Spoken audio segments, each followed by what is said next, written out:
प्राचीन रोमन साम्राज्य के मंदिर एक बार खंडित हुए और फिर कभी दोबारा खड़े ना हो सके।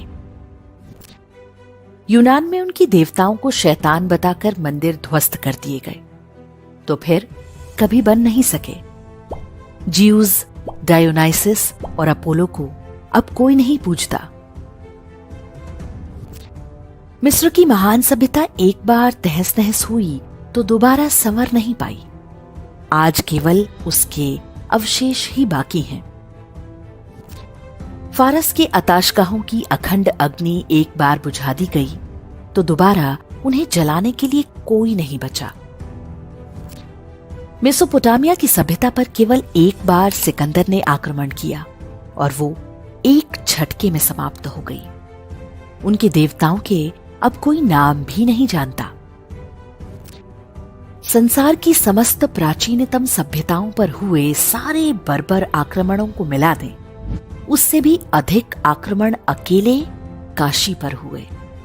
लेकिन काशी बार बार उठ खड़ी हुई। असभ्य और बर्बर आक्रमणकारियों के हर चिन्ह को साफ करके काशी प्रकाशमय हो उठी। आज भी हर ओर हर हर महादेव की गूंज है।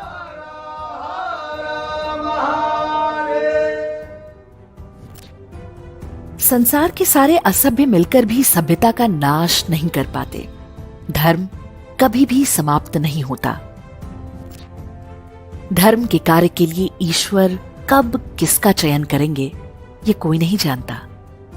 इतिहास में इसके ढेरों उदाहरण भरे पड़े हैं। मोहम्मद गोरी और कुतुबुद्दीन ऐबक ने काशी का विध्वंस किया, तब जानते हैं कि वहां के मंदिरों और घाटों का पुनर्निर्माण किसने कराया? कन्नौज नरेश जयचंद के पुत्र राजा हरीशचंद्र ने। और वो भी तब जब चंदावर के युद्ध में वो गोरी की सेना से पराजित हो गए थे।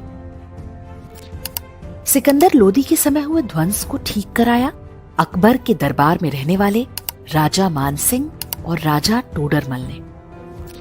राजनीतिक कारणों से लोग भले 1000 टुकड़ों में टूट जाएं, महादेव की शरण में आकर सभी एक हो जाते हैं। क्या ब्राह्मण, क्या क्षत्रिय, क्या यादव, क्या गुर्जर, क्या वैश्य।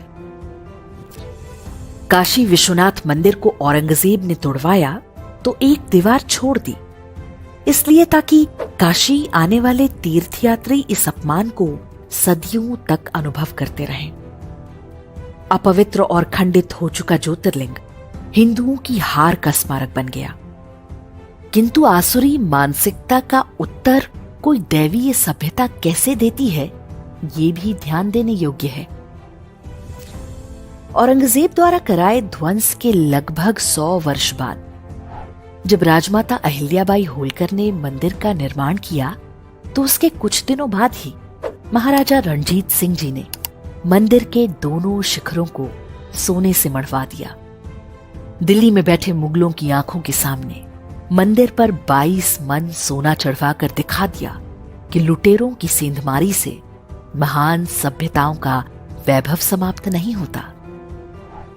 तोड़ने वाले समाप्त हो जाते हैं, रचने वाले समाप्त नहीं होते।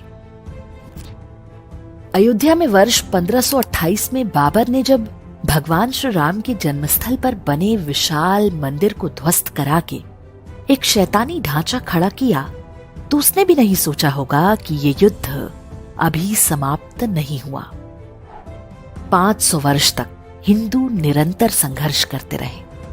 अंततः खंडहरों के नीचे से भगवान श्री राम का भव्य मंदिर उठ खड़ा हुआ। हमारा ये संघर्ष न आज आरंभ हुआ है, न अभी इसका अंत है। सोमनाथ से जो क्रम आरंभ हुआ है वो अयोध्या, काशी या मथुरा पर ही थमने वाला नहीं है। सनातन सभ्यता के हर प्रतीक को हमें वापस लेना है। ये प्रण 1 अरब हिंदुओं को अपने हृदय में बिठाना होगा। ये विश्वास बनाए रखना होगा कि एक दिन शारदा पीठ, मुल्तान, कटासराज और हिंगलाज माता से लेकर ढाकेश्वरी तक की बारी आएगी। कुछ सपने हम अपनी आंखों से सच होते देखेंगे और बहुत कुछ अपनी आने वाली पीढ़ियों के हृदय में बिठा कर जाएंगे। प्रण करें कि अखंड हिंदू राष्ट्र एक दिन साकार होगा।